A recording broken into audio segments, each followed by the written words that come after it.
Hi, I'm Nina, and I'm from Bluefish. We are cyber experts, and we're here today to help you navigate the internet for your children. Now, just to put a few things on side, we know the internet is a wonderful place. It's enabling, and it's turned our education into more fun, interactive, enjoyable experience. It's a great way when you want to go to the restaurant to keep your child quiet while you're eating. We are parents as well. We use these strategies.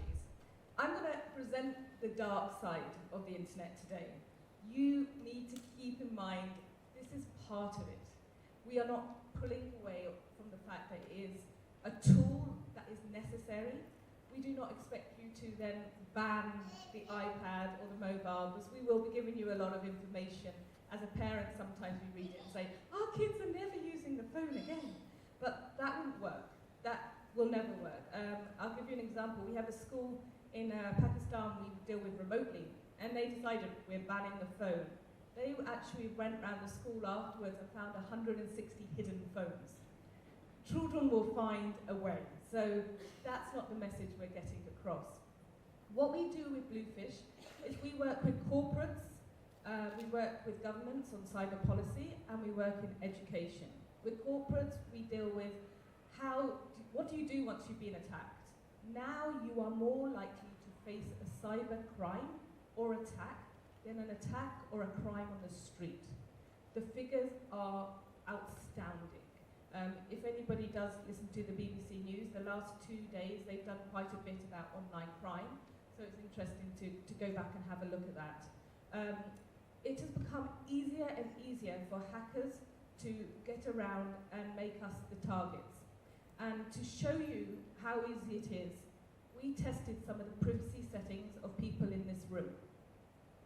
We looked at how we could hack you, and being a cyber expert,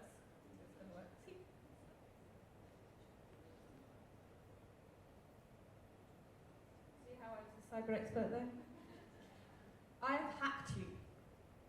Some of you, I have got your photos, I've got your emails, your Tinder accounts, and I can release them unless the school pay us 50 Bitcoin.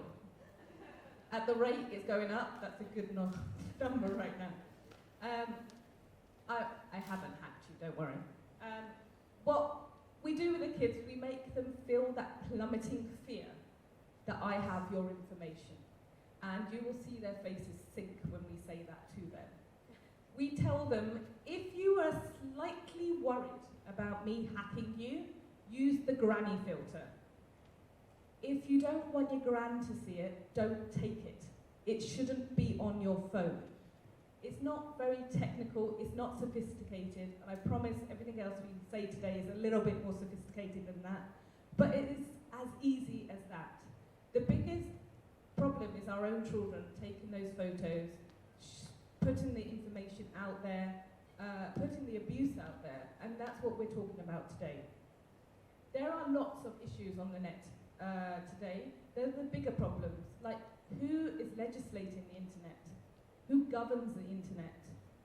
The answer is the internet providers. It's Facebook, it's Instagram. They're making the rules. There's no one over and above them.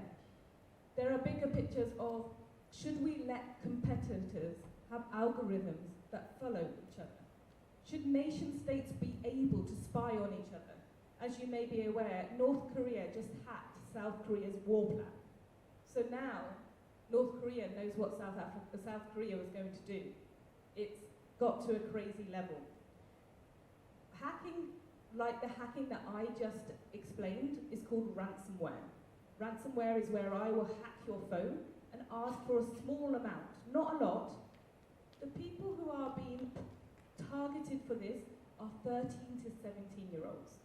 Why? Because they will pay the money to make sure that information is not going out there.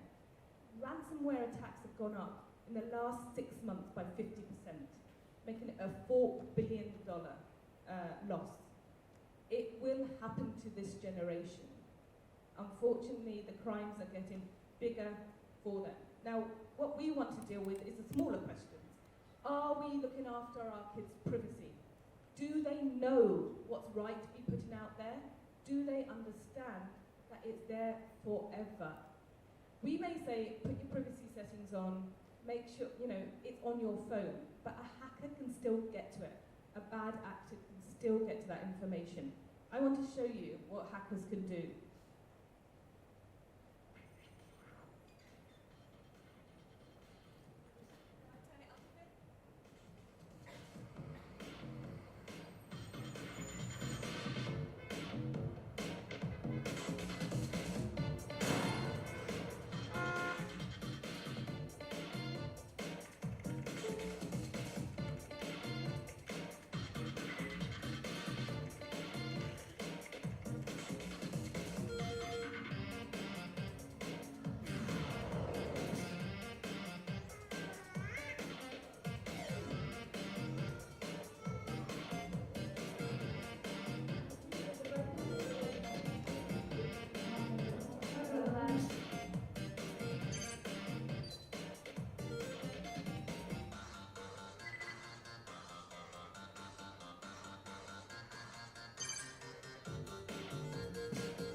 So it's quite scary what they can do, and if you believe that you have to be an absolute genius to be a hacker, this is again wrong. All you need to do is buy a plugin like an app. It can cost you $1.49, and you can plug it into your phone or you can plug it into a computer and you can hack anyone. You want to know how to do it? Go to YouTube. There will be a teenager who will tell you exactly how to hack a phone. There are tutorials on hacking. The most expensive software you can get out there is $50. If you want to, you can go and ring a customer service and they will talk you through the hack. They are professionals and it's open to anyone. So you don't have to be a genius. The biggest threat to our children is actually, as I keep saying, themselves. And what we do is we seem to be enabling them with the fact that we give them Christmas presents that are devices. We call this the Internet of Things. The Internet of Things is literally things that tie up to the internet. Why I say we're enabling them is how many, when you give these out on Christmas Day, will set a password? How many of you will put an antivirus on them? Actually, hands up who's got an antivirus on their mobile phone. Yeah, that's about 2%. An antivirus on your mobile phone is free. You can download a McAfee app right now, and you have an antivirus so your phone can't be hacked. Nobody is actually securing their phone, but it's exactly the same device as your computer. So please, download an antivirus onto your phone. When the kids get their gifts for Christmas, this is the top gifts that we're getting this Christmas. Make sure that the passwords are long and strong, and that each device has a different password. How passwords work is hackers just guess. So if it starts to become a rhythm or a pattern, they've got it. So make sure you can't make it into a pattern. That's a simple thing. Passwords is a huge topic. We can do a whole thing about it, but that's simplifying the situation. The biggest, let me take you through to this one. The biggest threat for teenagers is their undeveloped brain. So what is the biggest problem? The problem is that the brain only develops when you're 25 years old. And it develops, as we know now, from the back to the front, which means the last thing to meet maturity is the frontal lobe. The frontal lobe is that need for instant gratification. It's that need for having it now, not having any patience. And the marketeers love this. What you'll find when you go onto an app store is that apps actually have an age in the corner. So a lot of the apps our kids are using is for 17 plus, but this is not regulated. So what happens is the marketeers actually market these apps to 13-year-olds. The apps that you think that are prevalent today, Instagram, Facebook, WhatsApp, are not the problem. The problem is the other apps our children that are actually using. Apps change all the time, so Shaylee will go through the apps that are being successful in the last 6 months. Thanks, Nina. So Nina and I are both parents. She has 3 kids, 7, 6, and 15 months, and I have a 6-year-old. And honestly, I am worried for my daughter, for the digital world that she's growing in. And the access to the kind of information, of course, it's very, very positive in terms of being able to research anything. I've seen actually that how schools use the internet and the information that's out there and allow children to build models, build projects and use it positively. And so of course that's there, but what's scary is that as a result of this access to the cyber world, they also have access to the negative side of it. And what we're going to talk about today are what are these apps that the kids are using today. So obviously we're not going to go through every single app that's out there. That's not possible, we don't have enough time. So Nina and I said, well, what are the different categories? I mean, what are the things that kids want to use? So one of the things that kids are using are something called the anonymous apps.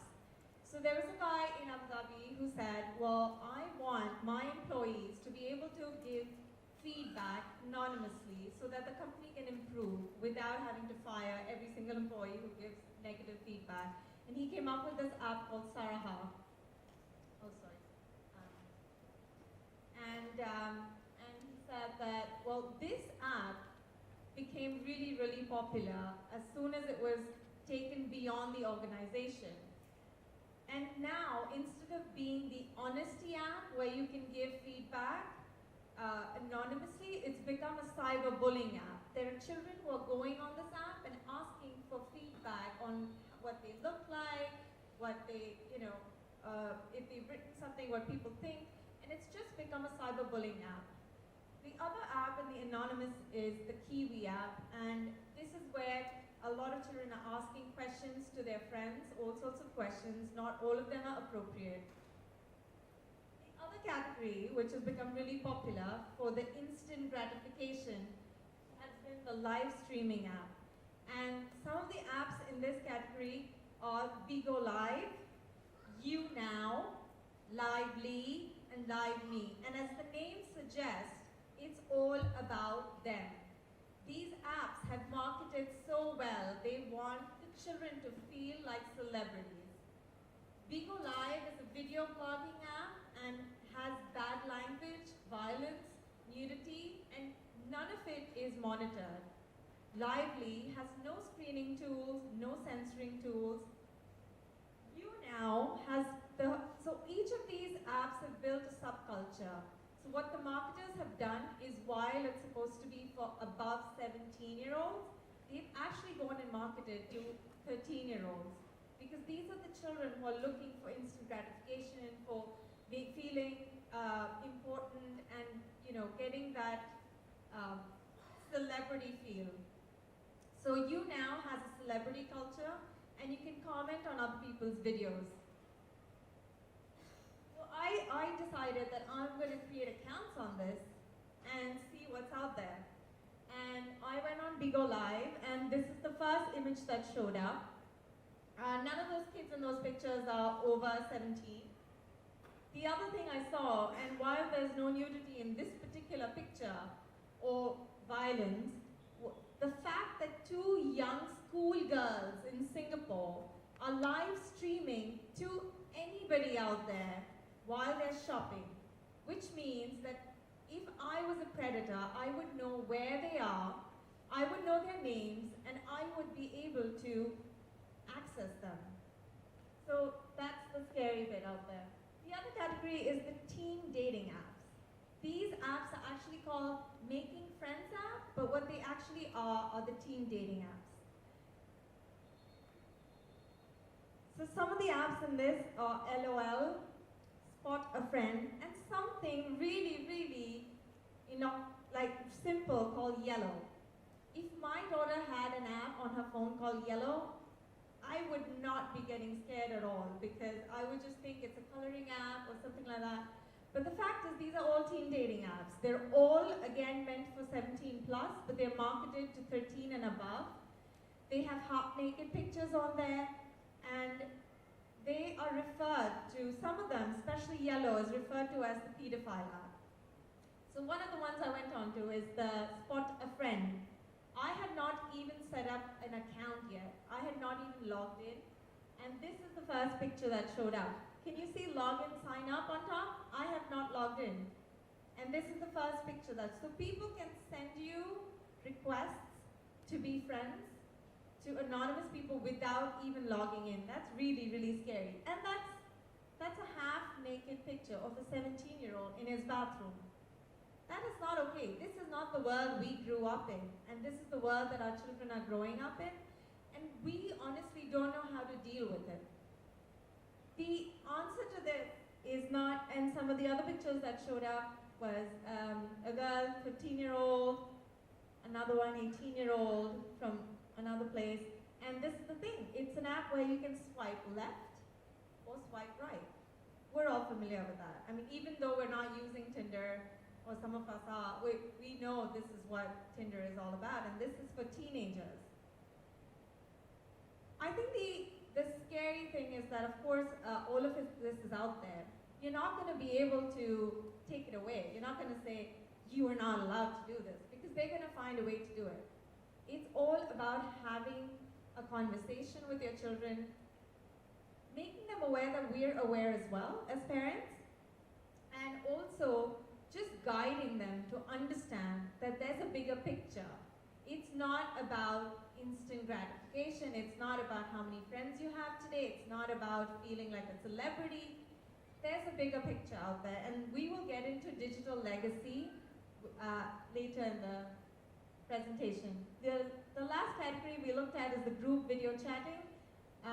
These are apps where children, they basically, there's an app called House Party where you form different rooms and you can invite different friends in different rooms and you're having a party in the different rooms. The scary bit is that someone anonymously can invite you for a private chat as well.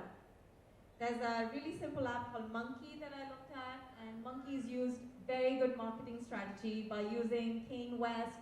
The scary bit in Monkey is that you can put in a birth date and there's no verification. So I just logged in as a 17-year-old. I'm obviously not 17.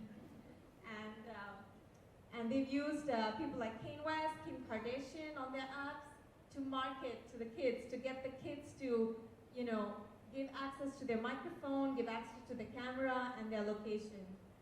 So this is not to scare you guys. This is just to share with you what are the different, and these apps have gone viral in the last 6 months. 6 months from now, these apps will not be the apps that the kids are using. So it's not really about knowing what specific apps that are there, but it's about understanding what is the kind of marketing that's targeting the children today.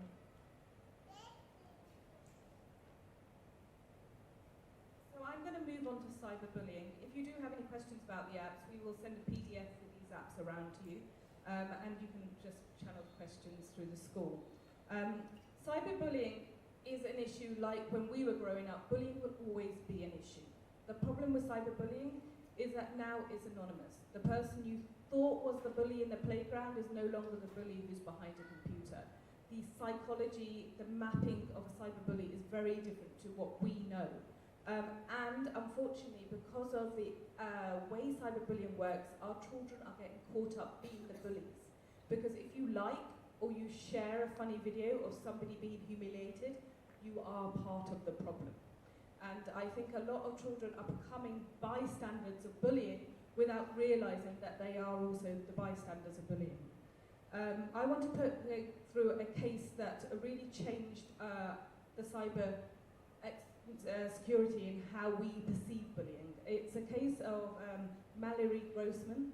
She was at a high school in America, And she was a very successful child. She was a cheerleader, she was known for being popular, and there was a group of girls who took badly to this. As you can imagine, sometimes the popular girl gets harassed. She got harassed to the point by cyberbullying that she took her own life.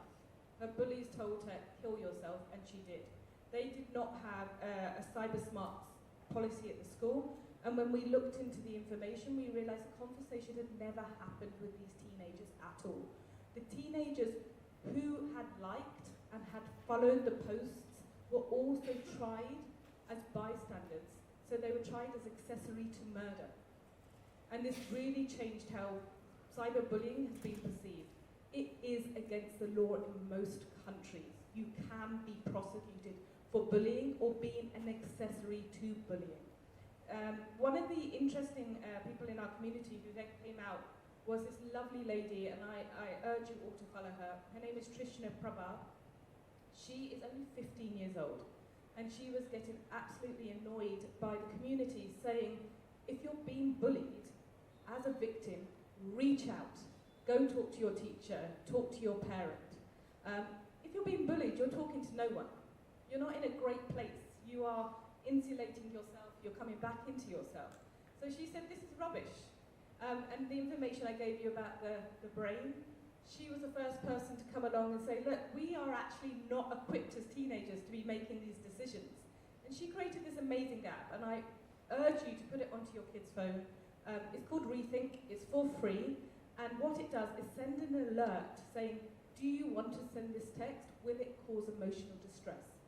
So in her research group, where 73% of kids were sending abusive content, it went down to 4% of abusive content. People deleted the message before they sent it. So they got a chance to rethink. We were actually at a global conference 2 weeks ago, and we presented this to the Kenyan cabinet minister, who said, I need this in my office. Because I often just fire off an email and then think afterwards, maybe I shouldn't have done that. I'm sure we've all done that. So it's an app for us all there. Some of the tools, so this will be very interesting to parents, that you can use to keep your children safe. The first one is Facebook Messenger for Kids. This was only launched this week. It is safe. You get the control on who your kids are talking to. Facebook is actually one of the leaders in trying to make a more safe community. So if the kids are using an app, as Shaylee said, a lot of the apps don't ask for Facebook verification. Please don't let them use the app. Facebook verification, Facebook has such tight algorithms, they can see if it's a fake profile. So Facebook Messenger is very good. Rethink I went through. Jellies is really important. YouTube for kids is not safe. In the last 4 weeks, we've had the Elsagate scandal, where bad actors have been targeting 2 to 6-year-olds. What they've been doing is putting beheading videos in the middle of content, putting pornography in the middle of content. So you may think your kids are watching Elsa, that's why it's called Elsagate, or Spider-Man, but in the middle, it cuts, and they're watching something horrific. The reason it's getting through YouTube is all these guys are flagging it as an education, or they're putting something like for children in the header, and it's getting through. Now, there are great parents out there who are intelligent enough to create apps, but they don't get the marketing budgets that the big boys get. Jellies is one of these. So what they do is they say the YouTube we don't need the infinite content YouTube gives. We need content that is handpicked for our kids. So Jellies handpicks the content for the age range and makes sure it's safe. So it's been watched beforehand. It's $5 and it's worth getting. The other one is Neverthink. Neverthink is old school, like us. We never had to worry about what we were watching because it wasn't always out there. You know, I'm from England, so we watched Newsround and Blue Peter because it was on at that time. You know, we maybe squeezed in Neighbours at the end if our parents weren't looking. But now they can watch whatever they like. Neverthink is like your old school. It says 6 o'clock, this is on, 7 o'clock, this is on. So your kids watch what's available to them, which is very new for this generation. But it's good. Rescue Time is fabulous for all the family. So it tells you where you're wasting your time. So it will say you spent 2 hours on Facebook, you can see where your kids are spending their time, and it will alert you, you have this much work to do, if you get on and get back onto it. And Family Shield, the school will have a shield, like a firewall that will stop content getting through. Just putting your safe settings on is not enough. Family Shield is like a router box, it's not very expensive, you can plug it into your internet at home, and it will just make sure none of this content gets into your house. So Family Shield is very worth getting. It's a McAfee product, and I think those are all of them. The other one is DuckDuckGo.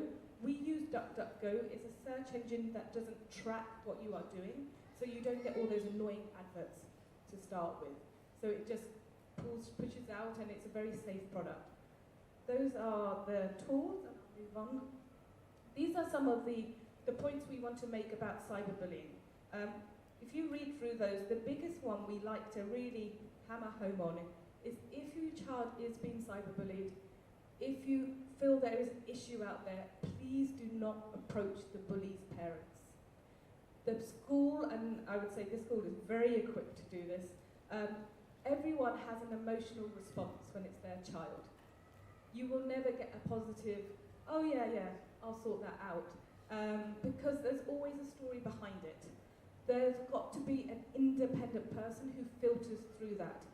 As I said, it's often that our kids will get caught up nowadays being the bully because of the nature of cyberbullying. They have clicked, they have liked, they have gone with the common flow. Somebody has to break that story down, and it's the school that should be doing it. If your child does get caught up in this, it's always good to ask, how did you get here? How did you become part of the problem? Because they didn't do it on purpose. They didn't realise that they were going down that road, and they are a bystander to bullying. So breaking down how they got there is really, really integral. So that covers our cyber criminal. Sorry, I'm going a bit fast because I want to make sure I get through everything and you get to hear it all. The next point we're making is about cyber criminals. The crime rate in the internet is phenomenal and not really measured, because which country is measuring it? If you get attacked, are you telling anybody? If you have a ransomware, we found that with our corporates, 60% of employees pay the ransomware themselves because they're terrified to tell their boss. And this can be up to $10,000. They pay it off to keep their jobs. There is such a mysticism around cybersecurity that people are scared to talk about it. That has got to stop. But the cyber criminals are much more intelligent than we are, because they're definitely talking about it. So in terms of cybercrime, we want to introduce you to a few criminals out there. My first question is, which one of these do you think is a criminal?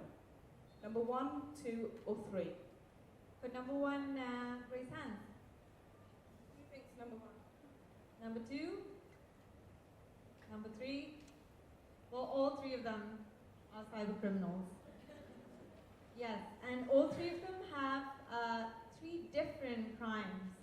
And the first one we're going to look at is the gentleman on the left, who was a Citibank employee. We're going to just show you a quick video. And so it's a case of a predator, a pedophile. And let's have a look. I think the video will speak for itself. Oops, sorry. Verify who you are. Why so Why are you? Excuse me. Listen. Why Listen. so- What's wrong? I'm Okay, sorry. we're part of a paedophile hunting group. We're called Internet Interceptors, okay, and we track down paedophiles, okay? What that means is we speak to people online that speak to children. So Okay, do you I'm want to sorry. explain? I understood where you're coming from. There you go. But I was told that Should we go into your room and talk? Are you welcoming all of us into your room? These guys, no one's here to hurt you. All I want to do is speak to you. Sure. Are you welcoming all of us into your room? Thank you. Please, can you please stop it? I need to record, and let me just tell you why I'm Please, ma'am. recording. I Can I just tell you why I'm recording? For my safety and for your safety. If you say that I attack you, then this is evidence that I haven't attacked get you. it. Okay. Okay? How old did this person tell you she On was? profile it was 18, she told me she's 13 and 14. Okay. She told you she was 13 and 14. 13 and 14. Okay. Right, she told you that she was 14. What was going to do when she was here? I wouldn't have touched. I would not have sex with her. I swear on that. I wouldn't have touched. You wouldn't I would have? have forced her not for that. If you look through it, I've absolutely told her that. Yeah, in the let's just initial go back. piece of my Let's chat. just go back. You're not going to have sex with her. I No, don't that understand was- this. Once you get wet, I will push the real one gently. What's that mean? I don't understand that one. What's that mean? Look at me. What's that mean? You don't know what that means? Yeah, look. Once you get wet, I will push the real one gently. What? I don't understand. And a 14-year-old girl wouldn't understand that, would she? You asked her what music she listens to. She said R&B. How old are you, if you don't mind me asking? And you say you're 37. Decoy says to you, I'm 14. So don't suppose you will want to talk to me now. Laugh out loud. You continue though, don't you? Yeah? We know who they are. They'll be watching. so- Okay, so we know that you were speaking to a 13-year-old child. Do you want to confirm that? Yes. You are. Okay, how long have you been speaking to her for? Same time. The whole video is available on YouTube, and you guys can take a look at the rest of it if you want. But 1 in 5 children are talking to pedophiles today, and this is a fact. And we wanted to really focus on this because as parents, we have to take care of it. We have to have conversations with them about this. So this guy, this was a sting operation. He obviously was not talking to a 14-year-old, but there are 14-year-olds talking to pedophiles without knowing that they are. In this case, he knew that he's talking to a 14-year-old, and he continued talking to a 14-year-old. And the rest of it speaks for itself. We wanted to take you through 3 other cases, but we'll focus only on one. Ellie's a young girl in the UK, and she used to chat online with her friends. They had all online profiles, and they used to chat on a particular chatting platform, and there was a person with the nickname Popcorn Puppy who used to chat with them, and they just thought it was a joke. None of them had any idea who it was. It was not one of their friends. They did not think it was a 55-year-old. It was a 55-year-old keeping a track of their conversations, staying in touch with 1 or 2 of them, and he was aware of where they were going, what plans they were making. And at one point, he actually showed up at a museum where the girls went. He, of course, got caught, and he was sent to jail for harassment. But these are the stories that are real, and they're happening out there. One of the things we wanted you to take away and speak to your kids about is how do you spot a predator? It's really, really important to be able to understand how you can talk to a predator, how do you spot a predator. Well, one is he will agree to everything you say as if you're soulmates. He or she, they are very, very anxious to move from an online chatting platform to a private conversation. They ask a lot about your family, about your friends. They want to know all the details.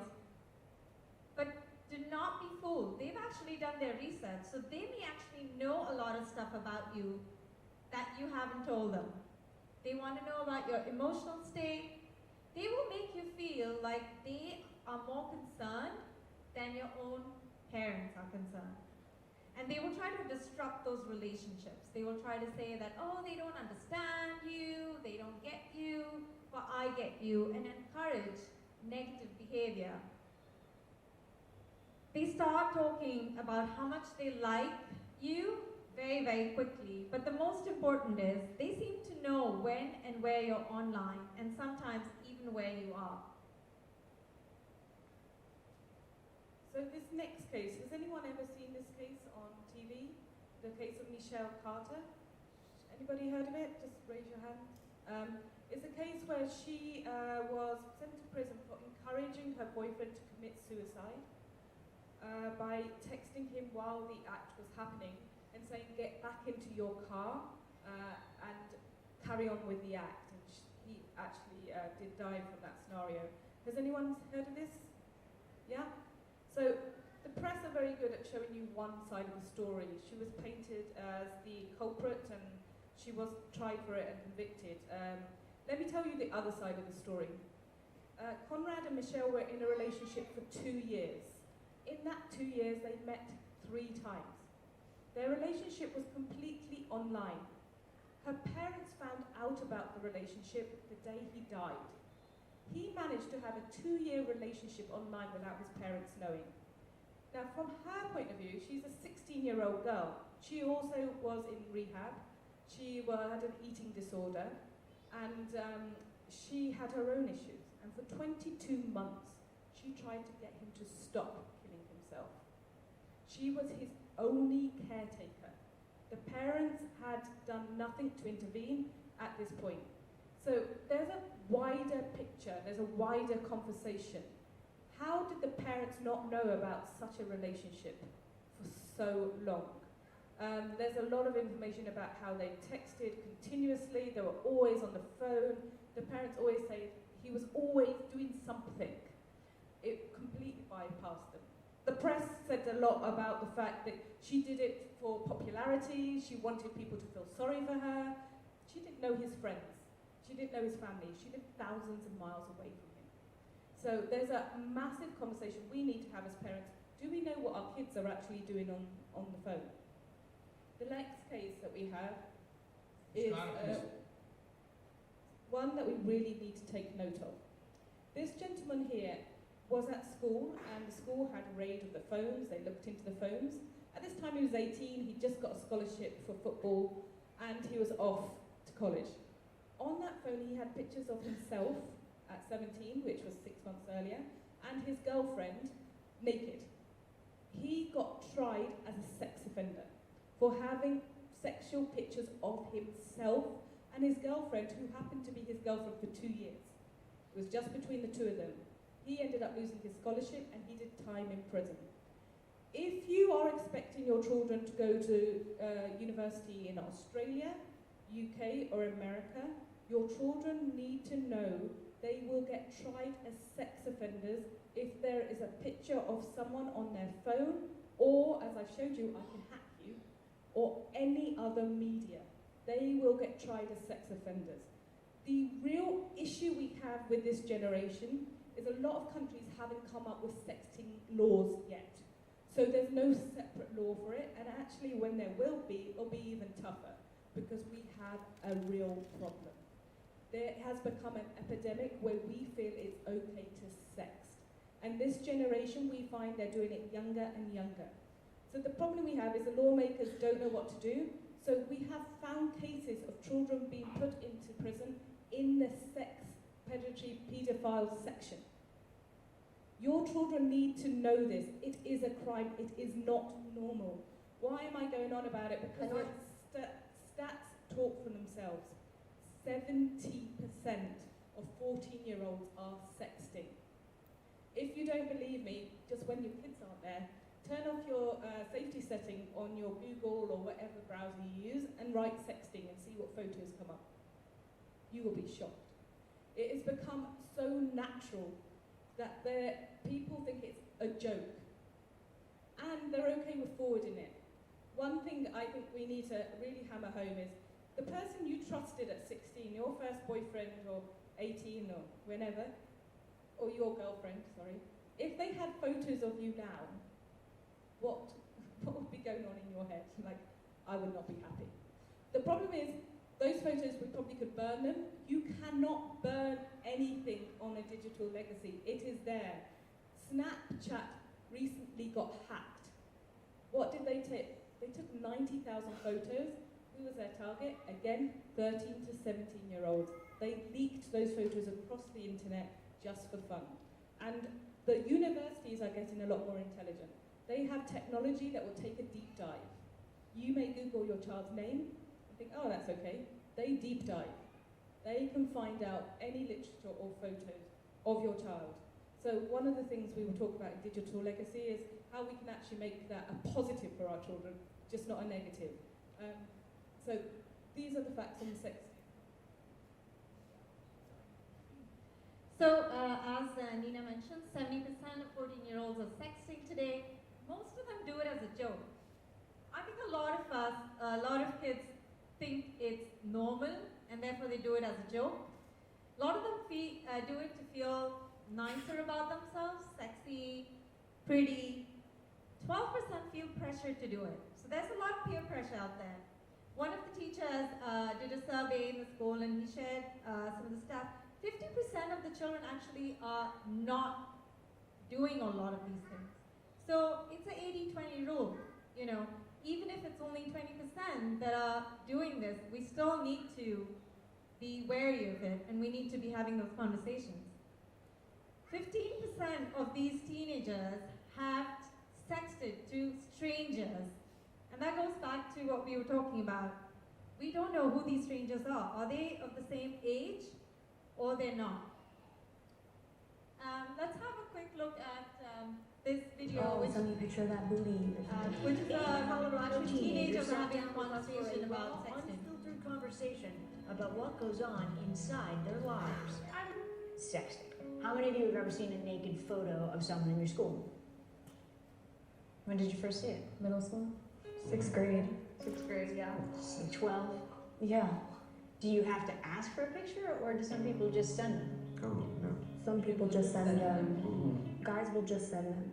I mean, it's Same not. with girls. Yeah, same with Girls will too. Yeah. Really? Out of the blue. I've had people come up to me like, "Did you see this picture?" Like, no, I don't want that. If someone that you were kind of interested in asked you to send a naked picture of yourself, would you ever think, oh, that's kind of creepy? I wouldn't think it was creepy, just because it happens so often. Sometimes when I say I'm going out with my friends, I'm not. I'm going to parties or to hook up or something. If your parents are tracking you on GPS, how easy is it to ditch them? Easy. Leave the phone. So I'm at a friend's house, right? We hear about this party, and I leave my phone at Sam's house, but he takes his, and so I sign into my iMessage on his phone, and so when my parents text me, it goes to Sam's phone, and he sees it, and then he says, "Can your parents text me?" So you'll respond just- with, Sam's house is awesome. Yeah. It's all about the. Alex tried a different strategy. Last year, I told them I was going camping for a weekend, and then I went to my friend's house where her mom wasn't there for the weekend. Went through 2 parties. I mean, you know when you go and do that, when you just bold-faced lie to your parents, you have to in that moment think, what, I'm not going to get caught? Is that the hope? That was a pretty good lie, and then I had my friend text him pretending to be her mom. So you used your friend's phone pretending to be your friend's mom texting to your dad. Yeah. I got it. Rosalind Wiseman, author of the bestseller Queen Bees and Wannabes, says all of this is a normal part of growing up. The purpose of adolescence is to push and to figure out where you stand on things and to make mistakes and to break rules. I want parents to realize that you really do not have to know everything about your child's life to have a good relationship with your child. And the teens had similar advice. Have trust in your kids. Guide them as much as you can, but at the end of the day, they need to learn for themselves what's right and wrong. So we liken the internet to your ex, the stalker ex. While you may have moved away from them, you think it's over, you handed back your record collection, you've handed back the sweater, and you think it's done. Your ex has still got your picture on the home screen, it's under your pillow. They're not letting you go. The internet's the same. Even if you go and delete your Facebook accounts, etc., etc., Facebook has a shadow account on everybody on the internet. If you've ever been to a site with a Facebook like button, then Facebook is tracking you. If you've used Instagram or WhatsApp, there is a data point on you. One of the big things we need to really communicate to our kids is when you have geo-tracking on your phone, as well, it's good for us as parents to have geo-tagging. There is absolutely no benefit to your child having geo-tagging. If you can tell me why, let me know. The reason geo-tagging is on apps is just for marketers to track you, to work out your spending behavior. And that's why geo-tagging is there. And the only other people who use it are bad actors who are trying to find out where you are so they can hack your accounts. So switch off your geo-tagging in the third-party apps, and where necessary, also switch off the cameras. People like Facebook track you by 29,000 different categories. They know everything. And when they track you, they attach an emotion to it. So they work out when you're happy, and then they push the advertising out when you're the happiest. You'll notice in your news feed, when you're happy, the happy stuff comes up. When you're down, they don't really push anything to you at all. They know your mood, which is just staggering. One of the big issues we need to really get through to our children as these marketeers are holding information.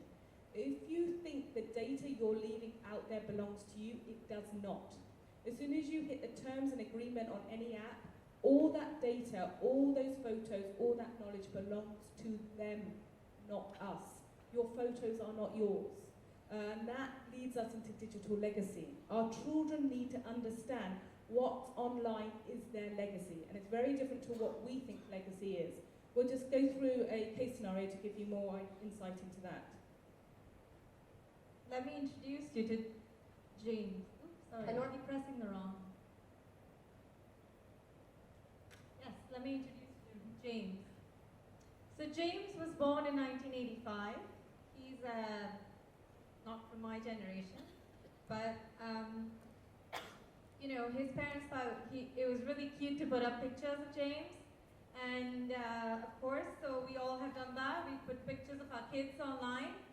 We've put, you know, as they've grown, we've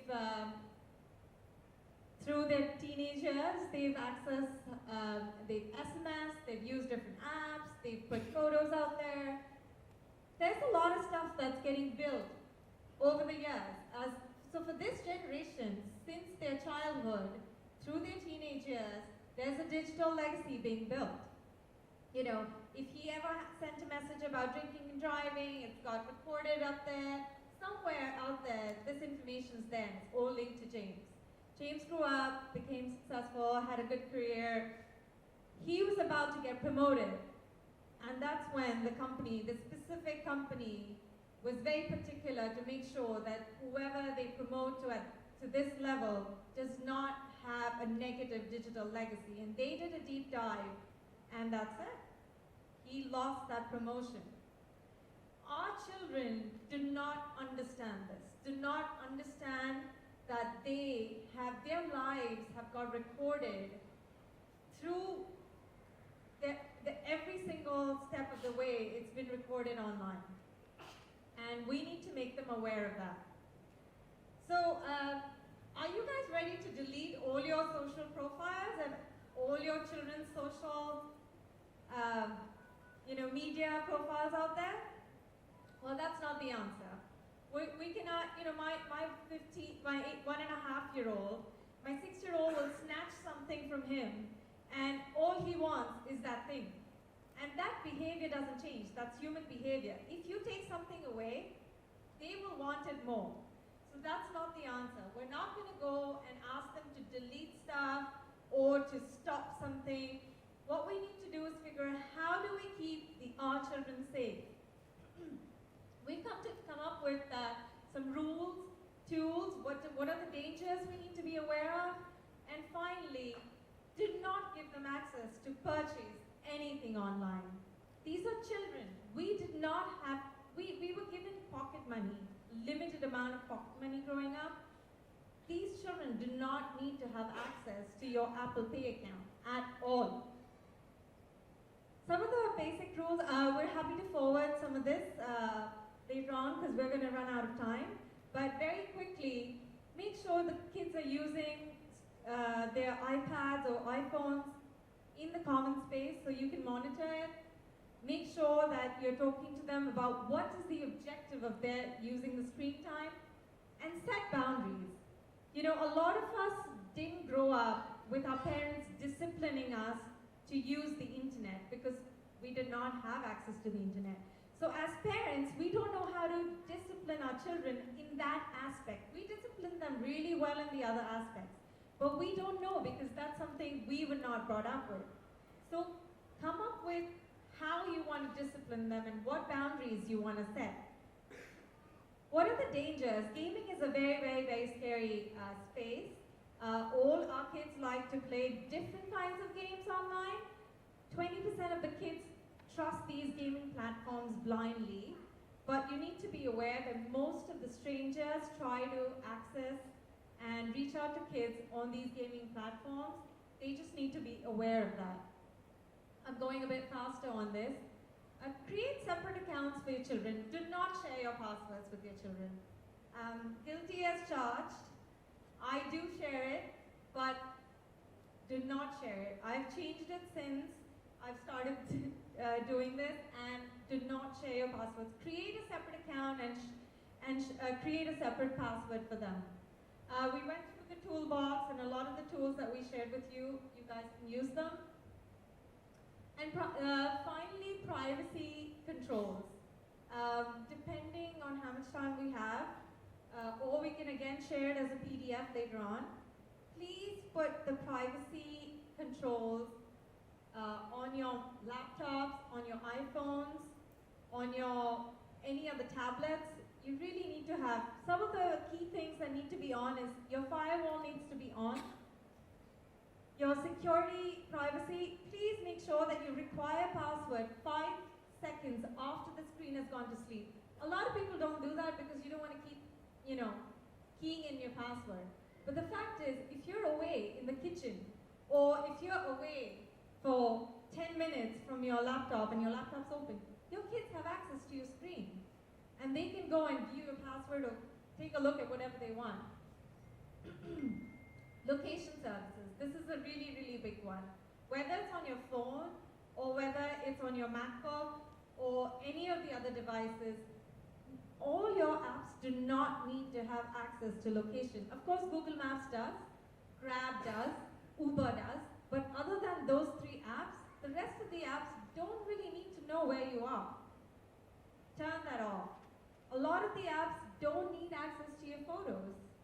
A lot of the apps do not need access to the camera. Yes, if you're using FaceTime or WhatsApp video to talk to your families, yeah, it'll need access to the camera, but the other apps don't need access to the camera and the photos. And last but not the least is the microphone. You will be surprised if you all have your iPhones with you. If you go into privacy settings, I'm going to take you through it very quickly. I'm going to skip this.